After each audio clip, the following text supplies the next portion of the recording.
नमस्कार शेतकरी बंधूंनो, सध्या आपण NSL sugars limited unit number 3 जय महेश साखर कारखान्याच्या कार्यक्षेत्रामध्ये आहोत। शेतकरी मित्रांनो, जर तुम्ही या चॅनलला नवीन असाल तर सबस्क्राइब करायला विसरू नका, लाईक करा आणि शेअर करा। शेतकरी मित्रांनो, आज मी तुम्हाला सांगणार आहे की खोडवा जो ऊस आहे त्या ऊसामध्ये गॅप कशा प्रकारे भरायचा।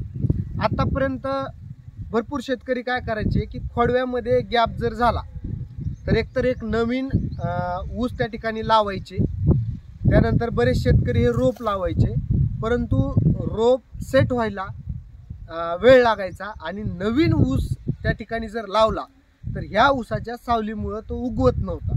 त्यामुळं आपल्या खोडव्या पिकामध्ये उत्पन्न हे फार कमी येत होतं आणि येतही आहे। तर आज सरळ साध्या आणि सोप्या पद्धतीने ऊस पिकामधला गॅप कसा भरून काढायचा हे मी तुम्हाला सांगणार आहे। शेतकरी मित्रांनो, त्यासाठी काय लागणार आहे, एकतर एक कुदळ किंवा हे फावडं खोर हेच आपल्याला या ठिकाणी लागणार आहे। आता तो भरायचा कसा या बघूया, तुम्हाला दाखवतो की गॅप कसा भरायचा। सर्वप्रथम ज्या शेतामध्ये आपलं पाणी चालू आहे त्या शेतामध्ये हा गॅप भरायला सुरुवात करायची। आता इथं पाणी दिलेलं आहे तरी मी तुमच्यासाठी दाखवत आहे। आता या ठिकाणी शेतकरी मित्रांनो बघू शकता की या ठिकाणी ऊस उगवलेला नाही, या ठिकाणी संपूर्ण काय गॅप त्या ठिकाणी आहे।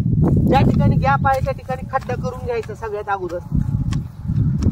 आता या ठिकाणी आपल्याला गॅप भरायचा। मग गॅप भरण्यासाठी सगळ्यात महत्त्वाचं काय शेतकरी मित्रांनो, या ज्या ठिकाणी सगळ्यात जास्त फुटव्यांची संख्या आहे, आता बघा या ठिकाणी हे फुटव्यांचं बेड जास्त आहे, या ठिकाणी एवढे फुटव्याची गरज नाही, कालांतराने हे फुटवे मरून जातात। ह्याच फुटव्याचं आपल्याला काय करायचंय, ट्रान्सप्लांट करायचं, इथून त्या ठिकाणी आपल्याला ते लावायचं।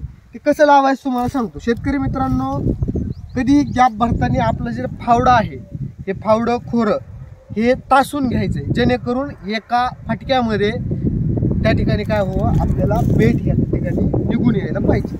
तर आता बघा हे बेड जास्त आहे तर ह्याच्या सेंट्रलला आपल्याला काय करायचंय, मारायचं आहे। हे बघा शेतकरी बघा, या ठिकाणी मुळ्या सगळं हे निघून आलंय, त्याला सेट व्हायला जास्त वेळ लागणार आहे का, नाही। ट्रान्सप्लांट केलं या ठिकाणी काय होणार, लगेच सेट होतं। त्याला लावताना काय करायचं नसतं शेतकरी बांधूंनो, ठेवायचं, माती टाकायची आणि पाणी द्यायला विसरायचं नाही। जर पाणी नाही दिलं तर हे लवकर चिटकणार नाही। आणि असं लावल्याच्या नंतर मध्ये दोन्ही पायांनी त्याला असं दाबून घ्यायचं शेतकरी मित्रांनो।